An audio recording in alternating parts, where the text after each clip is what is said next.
নমস্কাৰ বন্ধুসকল, আজি প্ৰজ্ঞান ইউনিভাৰ্ছ চেনেলত আপোনালোকক সকলোকে মই স্বাগতম জনাইছোঁ, য'ত আমি আপোনালোকক জ্যোতিষৰ সৈতে জড়িত আচৰিত গোপন কথা আৰু সমাধান কওঁ।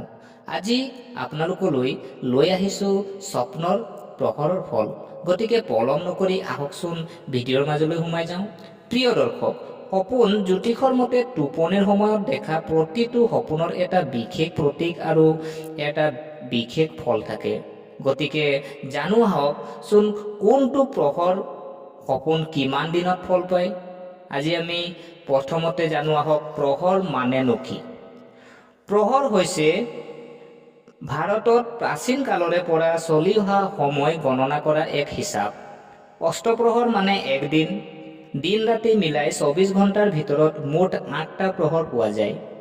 এটা প্ৰহৰত মুঠ সময় থাকে 3 ঘণ্টা আৰু এক প্ৰহৰত থাকে আপোনাৰ 2টা মুহূৰ্ত আৰু 24 মিনিটত হয় 1 ঘণ্টা। এতিয়া 8 প্ৰহৰৰ আমি যদি নাম চাওঁ, পূৰ্বাহ্ন যিটো আমাৰ 6 বজাৰ পৰা 9 বজালৈ থাকে, আৰু যদি মধ্যাহ্ন যদি চাওঁ 9 বজাৰ পৰা আপোনাৰ 12 বজালৈ, আৰু অপৰাহ্ন যদি চোৱা হয় 12 বজাৰ পৰা 3 বজালৈ, আৰু সায়ংকাল যদি আমি চাওঁ 3 বজাৰ পৰা 6 বজালৈ। এইখিনি হ'ল দিনৰ পোহৰ। আৰু ৰাতিৰ যদি আমি 4টা পোহৰ যদি চোৱা হয়, প্ৰদোয় যিটো 6 বজাৰ পৰা 9 বজালৈ, নিশিষ যিটো 9 বজাৰ পৰা 12 বজালৈ, আৰু ত্ৰিয়ামা বুলি কয় যিটো 12 বজাৰ পৰা 3 বজালৈ, আৰু উষা যদি চোৱা হয় 3 বজাৰ পৰা 6 বজালৈ।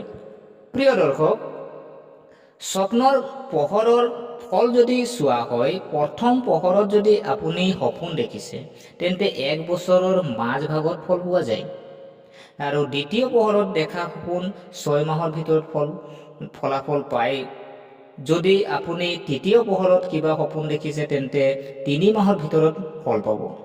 আৰু যদি আপুনি চতুৰ্থ পোহৰত যদি সপোন দেখিছে তেন্তে 1 পক্ষৰ ভিতৰত তাৰ ফল পাব। আৰু নিশাৰ শেষৰ সময়ত যদি কিবা এটা সপোন দেখিলে তেন্তে 10 দিনৰ ভিতৰত তাৰ ফল পাব।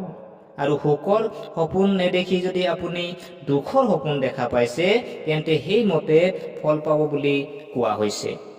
প্ৰিয় দৰ্শক, গতিকে আশা কৰোঁ আপোনালোকে ভিডিঅ'টো চাই ভাল পালে। যদি এই ভিডিঅ'ই আপোনাক কিঞ্চিত মানুহ লাভান্বিত কৰিছে তেনেহ'লে চেনেলটো ছাবস্ক্ৰাইব কৰাৰ লগতে লাইক কমেণ্ট কৰি উৎসাহিত কৰিব বুলি আশা ৰাখিলোঁ। পুনৰ লগ পোৱাৰ প্ৰতিশ্ৰুতিৰে আজিলৈ বিদায় মাগিলোঁ। ধন্যবাদ।